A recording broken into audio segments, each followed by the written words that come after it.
सबसे पहले किसी मोर की और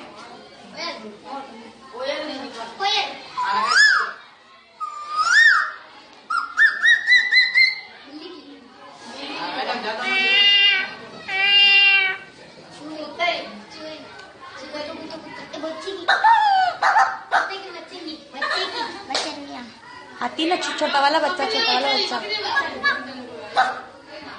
नहीं, वो जब बच्चा पैदा होता है ना छोटा सा।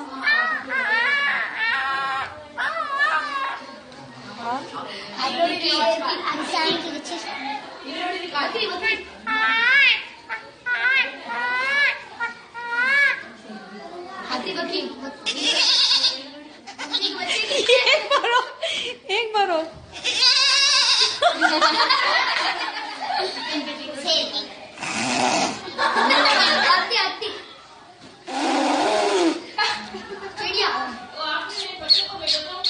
जाओ बेटा जाओ।